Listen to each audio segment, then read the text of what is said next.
Bass here from Aussie RC Playground, and welcome to my review of the Hobbyking SU-35. Now this plane is available in two versions. You can get it as an almost ready to fly, where you get the plane, all the electrics are supplied with it, motor, ESC, servos, and they even give you a prop. Of course you will need to supply your own radio and batteries, or you can do what I did and get the kit version and then supply everything yourself. Now they did give me a prop with the kit, however I chose not to use it. I'm actually using a 6x5 propeller.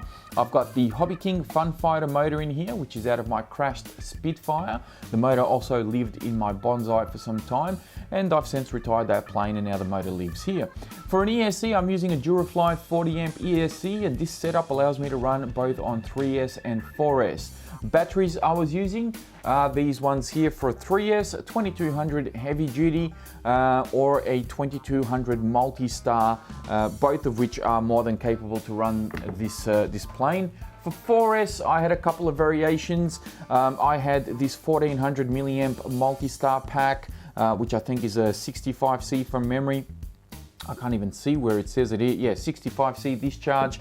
And I was actually able to run this 2250 max amps pack in here because this is actually a very compact 4S. It's quite small, and I managed to fit it in here and be able to fly with it no problems at all. Now just a little bit about the build before we go on to the maiden flight. Instruction manual is this leaflet that you see right here. Pretty straightforward and very easy and simple to follow. However, I did find that there is one vital piece of information missing from this manual, and that is the CG information. So unfortunately, when you see this maiden flight, the plane wasn't flying very well. I felt that it was constantly wanting to climb, and no matter how much forward trim or down trim I gave it, it still wanted to climb because it felt like it was flying almost in high alpha. So as it's flying, it's kind of got its nose up, and of course as soon as I gave it throttle, it just wanted to go straight up. So when I landed the plane, I noticed that my elevator was pointing down quite a bit. So in order to keep the plane down, this was pointing down quite a bit, and I didn't like that. I felt that it was hindering its speed, certainly not performing the way that it should. And you'll hear my comments from time to time saying, you know, it just feels like it's too tail heavy. It feels like it needs more nose weight. And really, one of the reasons why this was happening was, well, there's two reasons really. One, there was no CG information in the manual, and the other one, there is a bit of modification that you need to do to the battery tray in order to move these batteries forward, but we'll cover that after the maiden flight, and I'll talk to you a little bit more about the build quality of this plane as well. I'm going to throw it over to my past self, and you'll see this plane fly for the very first time.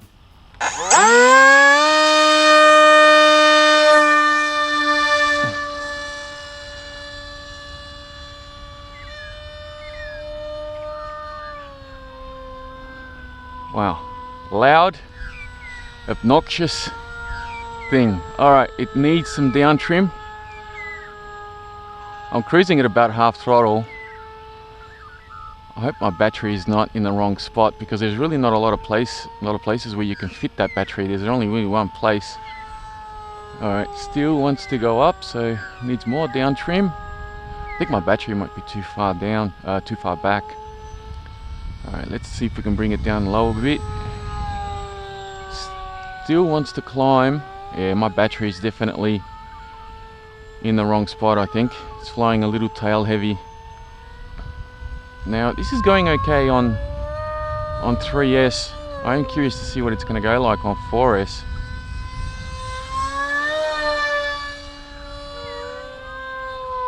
Giving it heaps of down trim again. I really think it's the getting bitten by something on my arm. I really think it's the battery position. It needs to go forward. I've got to find a way to move it forward somehow.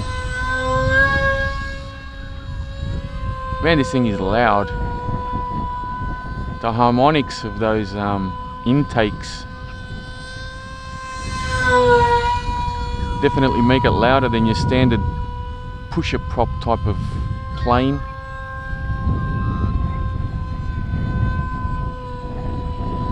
It's a little bit windy, but it's flying all right. All right, we're going to do a couple more passes and then we'll come in for a landing.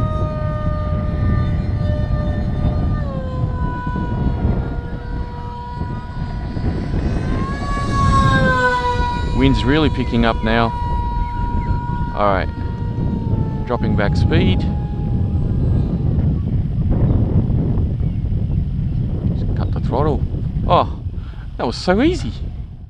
So as you saw, the plane wasn't flying very well, and my first impressions of it weren't really overwhelming. I mean, it was okay to fly, but it really didn't excite me all that much, especially since every time I gave it throttle, the plane just wanted to skyrocket. Even though I was giving the elevator quite a bit of down trim to try and keep the nose down, it didn't fly right. Something was off, and I could see that it needed a bit of nose weight and the elevator needed to be straightened out. I did contemplate putting something extra in the nose, but after having a closer look at the battery tray, I realized that I can probably modify it and improve CG considerably just by doing something very simple. So inside this battery tray, and the battery tray opens up with this little slider thing that you need to glue on to the back of this top canopy here. Inside there was this little block of foam, kind of roughly where my receiver is now.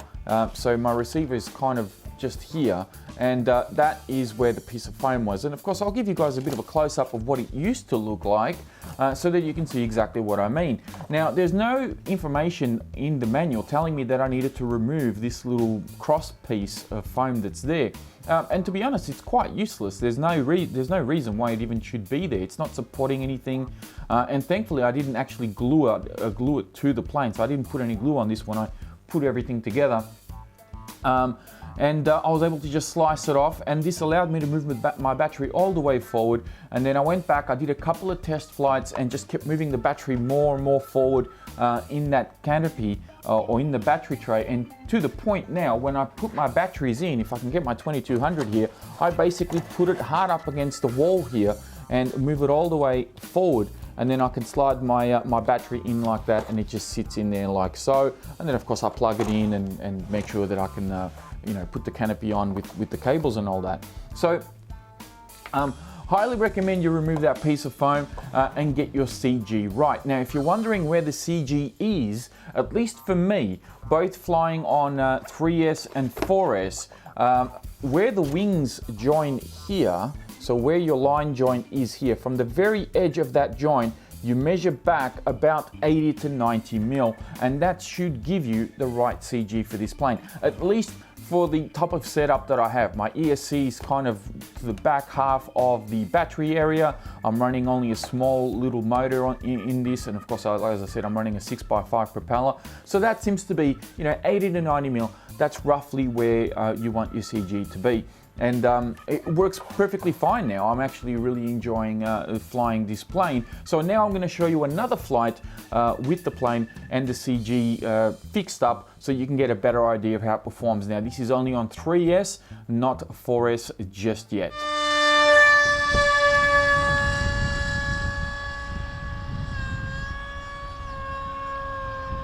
Here we go. That's flying really well.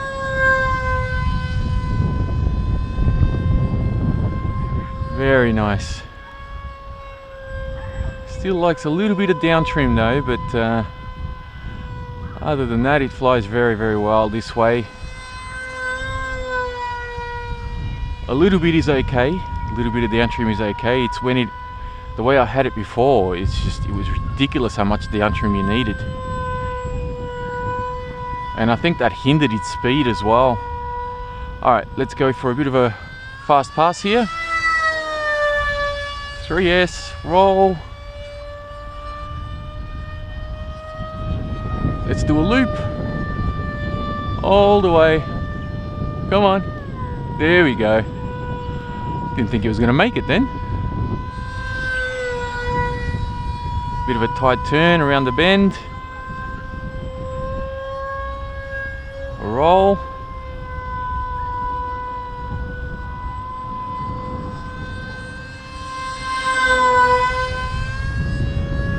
Got to try and keep the sun out of our eyes as much as we can. All right, let's try that loop again. We're going to dip the nose a bit. We're going to go up. And nice. That was a lot better. I think I may need a little bit more elevator on this thing. Seems to be lacking a bit. flying pretty well. I'm pretty happy with how this is now. And I'll tell you what, it's handling the wind pretty well. I mean, this is a really, really light airplane. It weighs next to nothing.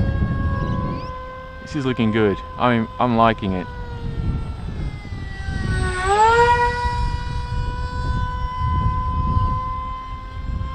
I'm liking it. Let's go back around.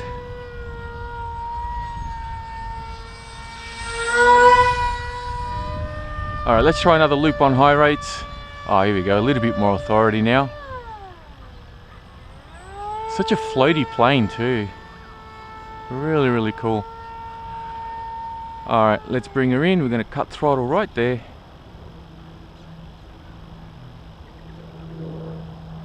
Where's this thing going to land? And poof, there we go. Nice. Okay, so finally my SU-35 is flying the way that I thought it should have flown from the maiden flight, and all of that is because the CG was completely off, a vital piece of information missing from the user manual. Now before I leave you with the final flight on this guy, I kind of want to give you my final thoughts on it, because there are some good things about this plane and there's also some bad things. One of the cool things is of course its price. For me, I think it owes me about $80 or $85 delivered as a kit. And of course it came with the propeller, as I said. I already had my own electrics, I've already got my own batteries, so setting this guy up didn't really cost me too much at all. So a really simple and easy thing to do, and an easy decision to make as well. Another thing that drew me to this plane is obviously its looks. It's a jet fighter, it's something that I don't have in my fleet, and I wanted to give it a go. Not just that, but it's a mid-motor setup, and this is the very first aeroplane that I've ever had that's a mid-motor setup. And the way that it's done as well, it makes it very easy to launch because I can grab it under here and the prop only really drops about 5 mil. So if I have the prop like that, it only just touches the ground. So launching it with my hand underneath here doesn't really scare me because, well, it's unlikely the prop will actually clip my hands, where normally with my wings, I tend to grab the wingtip and throw them up that way. But with this one, I grab it from underneath, I just give it a nice toss into the air and it works perfectly fine. I'm not scared of the propeller at all. So this is something that also drew me to the plane. Another thing that made it very interesting for me, and one of the reasons why I got it as well, was that the elevator and ailerons actually work together. Now, just bear in mind here, I'll just quickly touch on these checkered stickers that are on the edge of the wingtips here. I actually put those on there myself. This does not come with the plane. All the other stickers that you see, bar the black tape that's on the joints here, come included in the kit, so you can sticker it up however you like. There's no instructions or illustrations showing you where the stickers should go, so it's entirely up to you how you decorate this guy.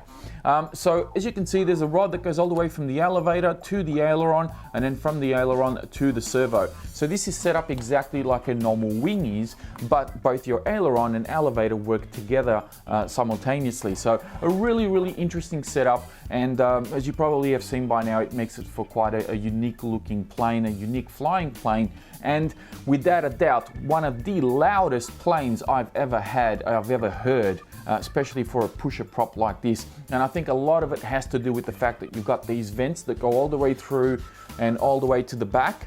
They're hollow, and of course the noise of the prop and everything just resonates inside these vents and makes it for a very, very loud plane. So that's one of the downsides, but it's also, you know, it can be a good thing. I mean, if you like that sort of noise, then by all means it shouldn't bother you at all, I suppose.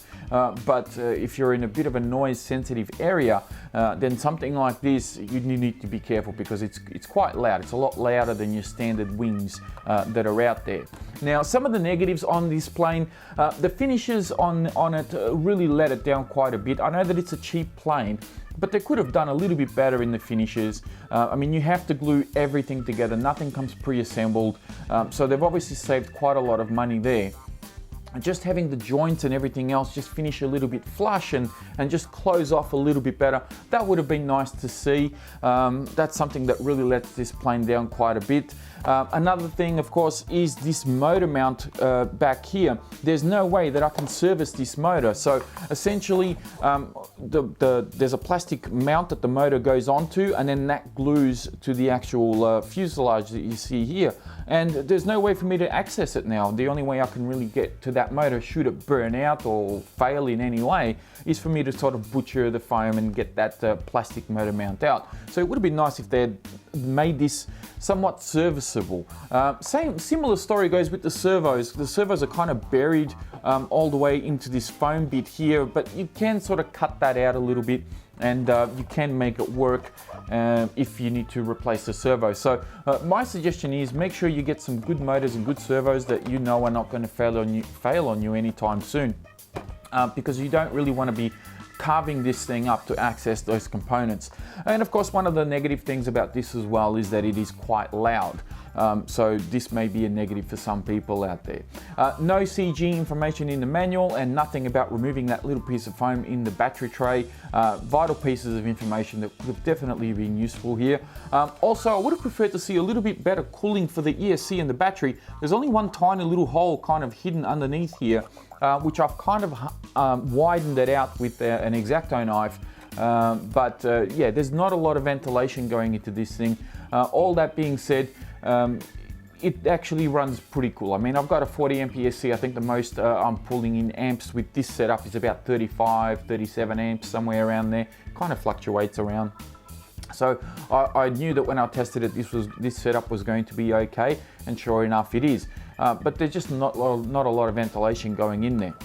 That's pretty much it for my overall thoughts of this plane. I think it's a cool plane. I think it's reasonably priced. I just don't feel that the finishes are really all that good. And yeah, I think they could definitely improve on that front for sure. So that's pretty much it for this review, guys. I'll leave you now with my final flight. This will be on 4S. I've actually got two videos that I'm putting together. So the first half of the video is this 1400 milliamp multi-star 4S, and then you'll see the second half with my Max Amps 2250. And the plane flies perfectly fine with both of them. Now, if you've made it this far, I thank you all very much for watching. Please be sure to give the video a like before you go. Subscribe if you're new, and as always, don't forget to check out the video description for more information on the plane, as well as a link to my Facebook page. Thank you again, and I'll speak to you next time.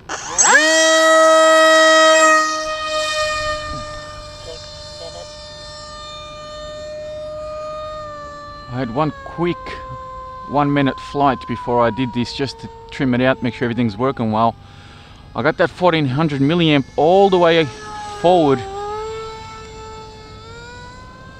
in that battery tray, and still needs a little bit of down trim. Needs trim to my left. There we go, that's a bit better.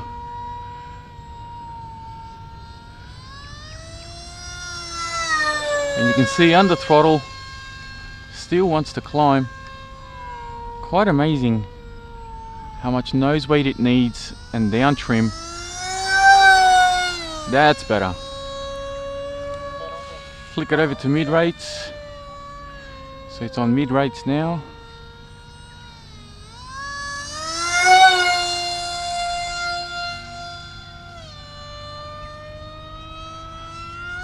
Now that it's actually balanced out and it's flying well, it's actually a lot of fun. It's just super loud.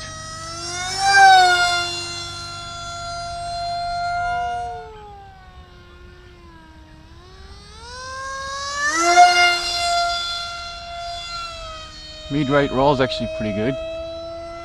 Controllable.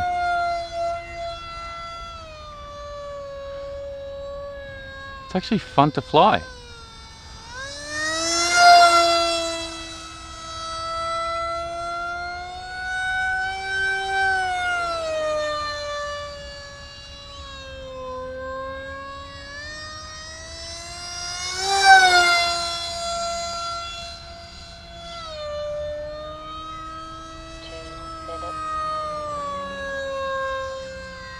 Got about 2 minutes left. So I'm going to do one more pass, because this time is set to my 2200 3S, not my 1400 4S. So let's bring her in for a landing. See if you can keep it nice and soft and smooth.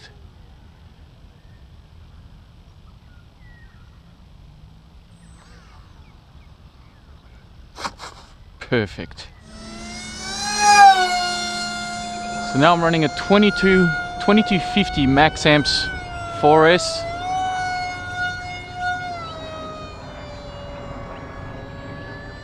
And man, does this thing fly good now. Look at that, perfectly level.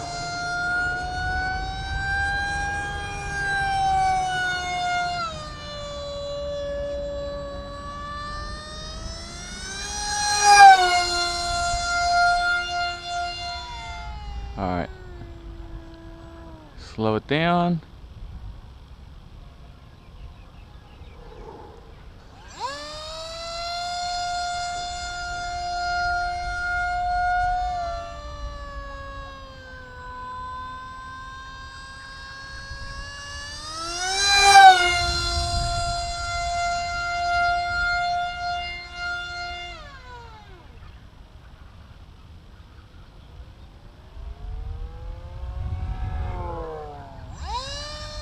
That was cool.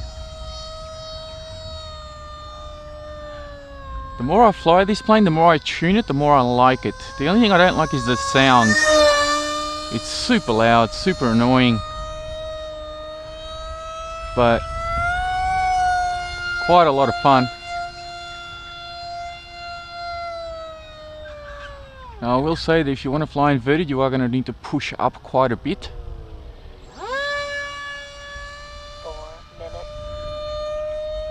So inverted is actually really tricky because it needs so much, you need to push forward on the stick so hard, almost full.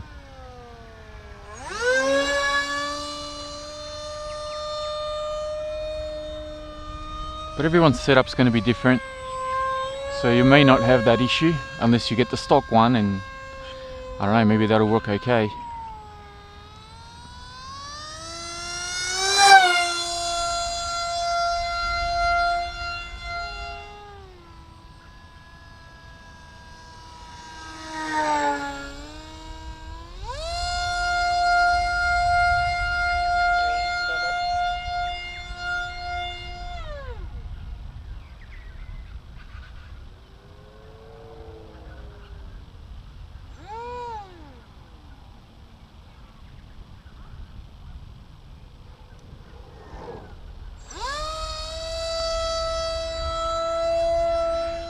Okay, let's bring her in for a landing. I think we've all seen enough.